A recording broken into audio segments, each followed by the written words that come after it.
অবশেষে ক্ষমতাসীন দল বিজেপির বিদায় ঘণ্টা বেজে উঠেছে। তৃতীয়বারের জন্য প্রধানমন্ত্রী পদে শপথ গ্রহণ করার নরেন্দ্র মোদীর স্বপ্ন শুধু স্বপ্নই থেকে যাবে বলে উঠে এসেছে বিভিন্ন সমীক্ষায়। বিজেপি যে এবার কোনোভাবেই সংখ্যাগরিষ্ঠতা অর্জন করতে পারবে না এমন অনুসন্ধানীমূলক প্রতিবেদন প্রকাশ করেছে আন্তর্জাতিক গণমাধ্যম বিবিসি। ভারতের প্রথম সারির সংবাদ মাধ্যম ইন্ডিয়া টুডে এবং আজ তাকের প্রাক্তন বরিষ্ঠ সাংবাদিক দীপক শর্মা নিজের ব্যক্তিগত চ্যানেলে আলোচনার সময় বললেন, এবার নরেন্দ্র মোদীর রথ বারাণসী থেকে দিল্লি পর্যন্ত 200টি আসন নিয়ে পৌঁছানো অসম্ভব হয়ে দাঁড়াবে।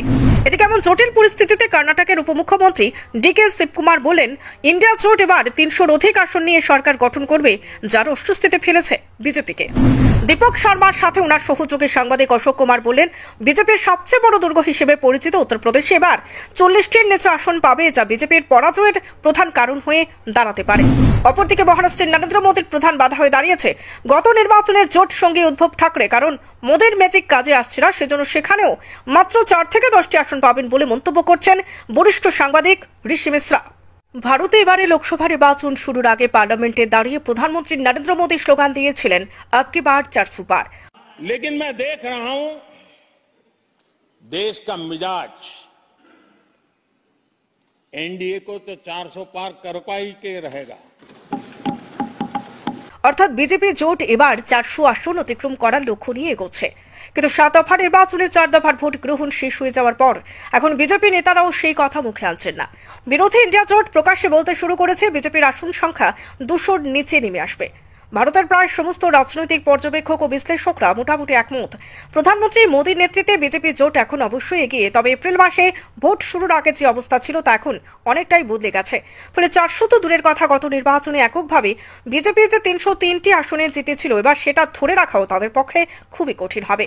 এমনকি একক গরিষ্ঠতা পেতেও হয়তো তাদের বেগ পেতে হতে পারে। অর্থাৎ লোকসভায় মোট 543টি আসনের মধ্যে 200টি আসনে জেতাটাও সহজ হবে না দলটির জন্য। এ বিষয়ে গত 2 মাস ধরে বিস্তারিত এবং নিরপেক্ষভাবে গবেষণামূলক আলোচনা করেছেন নিজের ব্যক্তিগত ইউটিউব চ্যানেলে ভারতের বিশিষ্ট সাংবাদিক দীপক শর্মা, যিনি দীর্ঘ 20 বছর ইন্ডিয়া টুডে এবং আজ তাকে কাজ করেছেন। তিনি বলেছেন, এই নির্বাচনে ইন্ডিয়া জোট বড় জোট 200 থেকে 220টি আসন পাবে। কারণ হিসেবে তিনি উল্লেখ করেন, বিজেপির সবচেয়ে বড় বিশ্বাসের জায়গা, যে রাজ্যকে বিজেপির মূলধন বলা হয়, সেই উত্তরপ্রদেশে এবার ভরাডুবি হবে বিজেপির। বিজেপি উত্তরপ্রদেশে এবার 40টির বেশি আসন পাবে না বলে বিস্ফোরক অভিযোগ করেন বিশ্লেষকরা। সাংবাদিক দীপক শর্মার সাথে এই বিষয়ে লাইভে আলোচনা করছেন উত্তরপ্রদেশের রাষ্ট্রবিজ্ঞানের সুনামধন্য অধ্যাপক রবিকান্ত ও বরিষ্ঠ সাংবাদিক অভিষেক কুমার। তারা বলেন, এবার উত্তরপ্রদেশ নয়, গোটা ভারতে কোথাও মোদীর ঝড় নেই, আবেগী ব্ল্যাকমেলিং করার কোনো মুদ্রা নেই বিজেপির হাতে। আবার যোগী আদিত্যনাথের সাথে অমিত শাহের শীতল যুদ্ধ যেন উত্তরপ্রদেশে বিজেপির ভরাডুবির অন্যতম কারণ হতে পারে।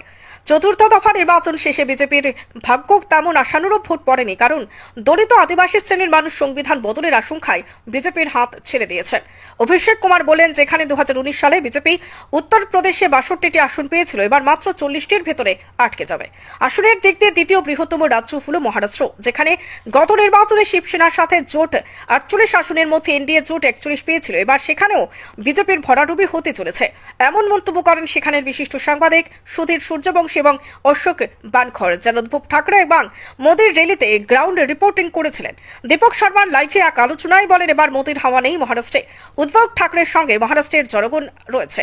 বিজেপি তার অবস্থার আশঙ্কাজনক বুঝে সেখানে নরেন্দ্র মোদী এখনো পর্যন্ত 9টি রোড শো করেছেন, কিন্তু কিছুই কাজে আসেনি। অশোক বানখুর বললেন, মহারাষ্ট্রে এবার এনডিএ জোট মাত্র 4 থেকে 10টি আসন পাবে, যেটার কারণে বিজেপির ঘোড়া এখন দিল্লি পর্যন্ত পৌঁছানো অনেক মুশকিল হবে। অপরদিকে বিহারের অবস্থা তেমন ভালো নয় বিজেপির পক্ষে। এ বিষয়ে বিহারের বিশিষ্ট সাংবাদিক ঋষি মিশ্রা দীপক শর্মার সাথে এই বিষয়ে আলোচনার সময় বললেন, মোদীর সাথে এবার নীতিশ কুমারের তেমন ভালো সম্পর্ক নেই। এবার তেজস্বী যাদব যেভাবে জনপ্রিয়তা অর্জন করেছেন, সেটাও বিজেপির বিপক্ষে একটা কারণ হয়ে দাঁড়াবে। গত নির্বাচনে ইন্ডিয়া জোট 40টির মধ্যে 39টি পেয়েছিল, এবার কিন্তু সেই সংখ্যা কমে 16 থেকে মাত্র 20টি আসন পাবে, এমন মন্তব্য করেন সাংবাদিক ঋষি মিশ্রা।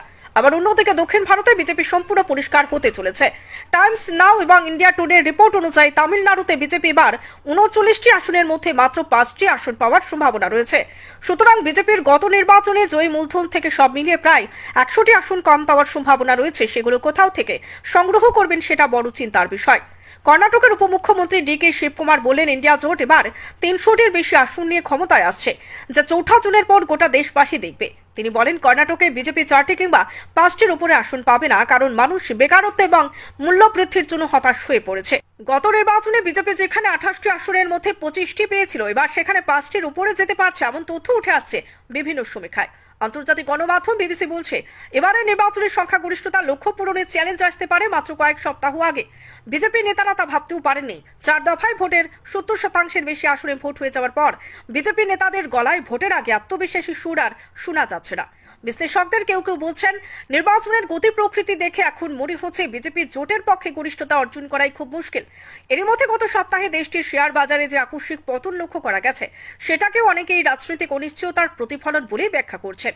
বিজেপি কোনো কারণে গরিষ্ঠতা না পেলে তা বাজারে অস্থিরতা ডেকে আনবে, এই আশঙ্কা থেকেই বোম্বে স্টক এক্সচেঞ্জ বা নিফটিতে দর পতন হয়েছে বলে বিশেষজ্ঞরা মনে করছেন।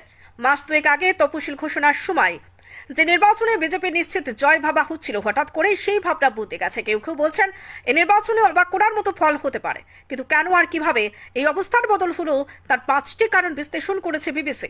এই 5 কারণ হচ্ছে রাম মন্দির ঢেউ, কেজরিওয়াল প্রভাব, পশ্চিমবঙ্গে নতুন মোড়, 7 দফার দীর্ঘ নির্বাচন এবং কর্ণাটক, বিহার ও মহারাষ্ট্রে নড়বড়ে জোট।